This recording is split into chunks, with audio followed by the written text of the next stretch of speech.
નમસ્કાર, મુંબઈ સમાચારમાં આપનું સ્વાગત છે. અને અત્યારે હાલ થોડાક જ સમય પહેલા જ્યારે આમ આદમી પાર્ટીના ગુજરાતના દિગ્ગજ નેતા સાગરભાઈ રબારીએ રાજીનામું ધરી દીધું છે સોશિયલ મીડિયાના માધ્યમથી, અસંતોષ વ્યક્ત કર્યો છે. અગાઉ પણ કરશન બાપુથી લઈને અનેક દિગ્ગજ નેતાઓએ જ્યારે રાજીનામું આપી દીધું હોય ત્યારે પૂર્વ આપ નેતા અને આમ આદમી પાર્ટીને ખૂબ નજીકથી જાણતા તેવા કરશનદાસ બાપુ મારી સાથે જોડાયેલા છે. બાપુ, સ્વાગત છે આપનું. જી, થેન્ક યુ. બાપુ, ગુજરાતમાં આમ આદમી પાર્ટી ભંગારના આરે છે અને રાષ્ટ્રીય કક્ષાએ પણ રાઘવ ચડ્ડાથી લઈને અનેક નેતાઓએ આપ છોડી છે. શું કારણ?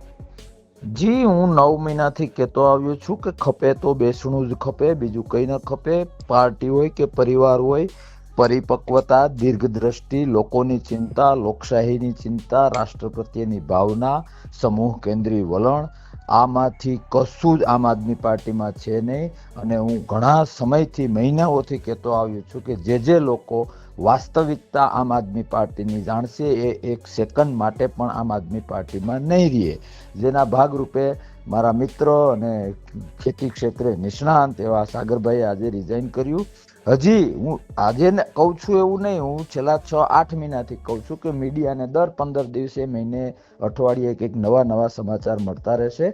આમ આદમી પાર્ટી એ પાર્ટી છે જ નહીં, એ ભાજપનું વેન્ટિલેટર છે.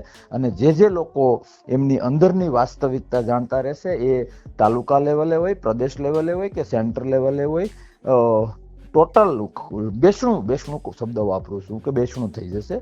અને એ જરૂરી પણ છે, કારણ કે એ આ જે આખી આઈડિયોલોજી જેવું કંઈ છે તો નહીં, પણ જે કંઈ કરે છે એ બધું લોકશાહીને કલંક લાગે એવું કરે છે.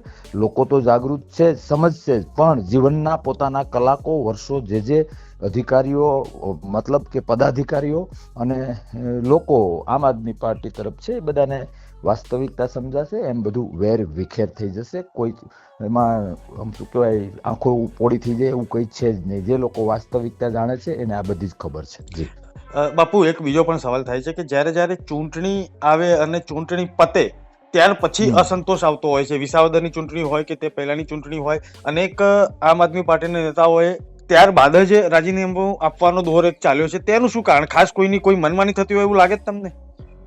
ના, મનમાની તો છે, હોતી થાય. કઈ પાવર હોય તો માણસ મનમાની થાય. પેલું શું હોય, આખું માનો કે કેજરીવાલ સાહેબ ના ફેસ ઉપરથી, હું પાસ્ટમાં બધું બોલી ચૂક્યો છું કે કેજરીવાલ સાહેબના ફેસ ઉપરથી કપટ ટપકે છે. અને એની નીચેની સિરીઝ છે એ બધું પણ છે. પછી કોણ ક્યારે રાજીનામું આપે છે એ વ્યક્તિ બેઝ ઉપર હોય છે. પણ કોઈ એક કારણ હોય, શું કહેવાય કે કોઈ માનો કે આંખમાં પ્રોબ્લેમ હોય તો હું એમ કહું કે આંખમાં પ્રોબ્લેમ છે, કાનમાં પ્રોબ્લેમ હોય તો હું એમ કહું કાનમાં પ્રોબ્લેમ છે.